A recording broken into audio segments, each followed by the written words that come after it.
professor, tudo bem? Já peço desculpas por ter aparecido na apresentação de ontem, mas infelizmente aconteceu aquele imprevisto e eu não consegui ir. Mas enfim, a nossa apresentação ficou com deficiência motora e pensamos nas dificuldades encontradas por pessoas com deficiência motora e essa interconexão com a sociedade, né? Como a sociedade vê essas pessoas com deficiência e como podemos adaptar tanto em escolas quanto na rua, para que essas pessoas possam ter uma acessibilidade maior na sua rotina.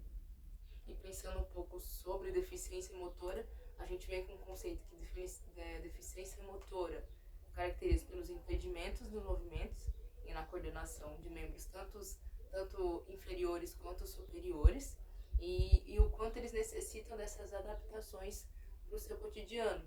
E pensando nisso, a gente faz uma interconexão também com as Olimpíadas, né? Como eles entraram nas Olimpíadas, como eles adaptaram para que pessoas com essa deficiência motora pudessem estar praticando e não desistindo dos seus sonhos.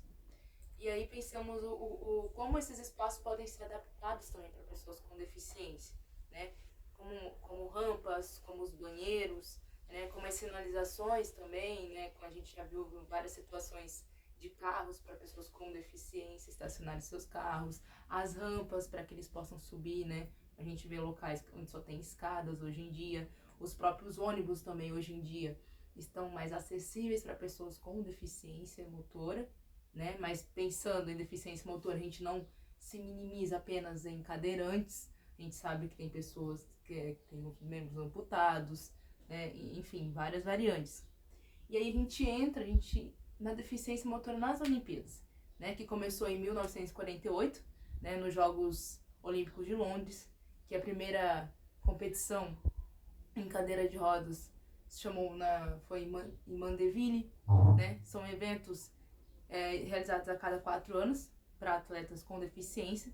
A primeira edição aconteceu em 1960, né, em Roma, contendo 22 modalidades. E a primeira participação brasileira foi em 1972 e a primeira medalha do Brasil foi em 1976.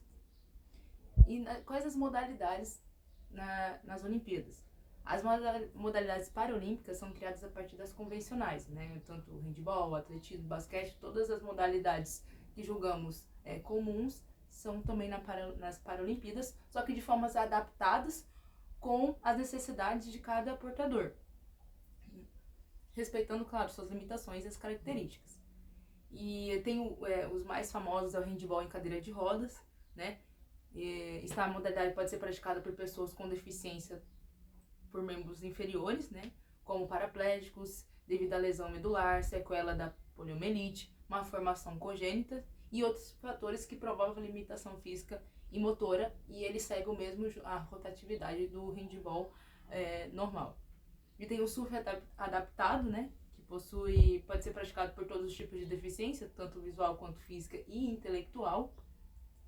E o basquete, né, que é um dos esportes mais antigos, que esteve presente em todas as edições dos Jogos e até hoje é um dos esportes mais favoritos nas competições, e ele pode ser praticado com cadeiras de rodas adaptadas e padronizadas à prática do esporte e segue o mesmo modelo do esporte convencional.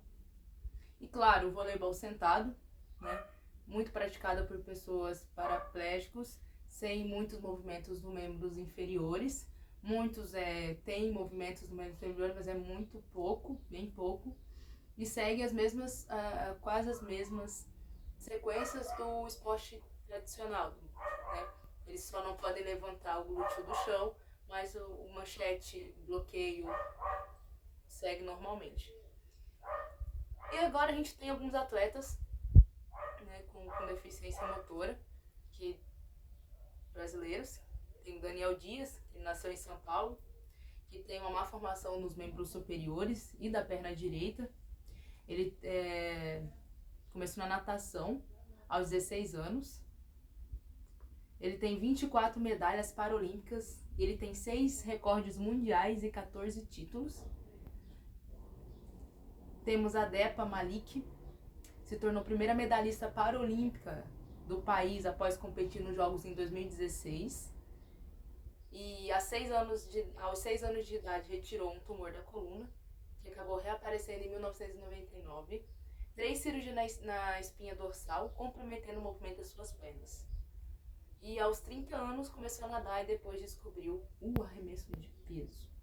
E tem a Suzana, que conquistou o pentacampeonato brasileiro em 1993 e 1997, disputando o Ironman 13 vezes e os Jogos Paralímpicos em 1995.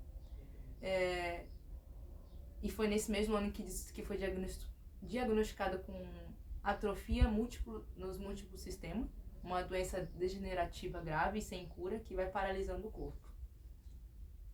E também tem o Clodoaldo, conhecido como o Tubarão Paralímpico. Ele teve grandes conquistas ao longo da vida. Em Natal, com paralisia cerebral, foi feito...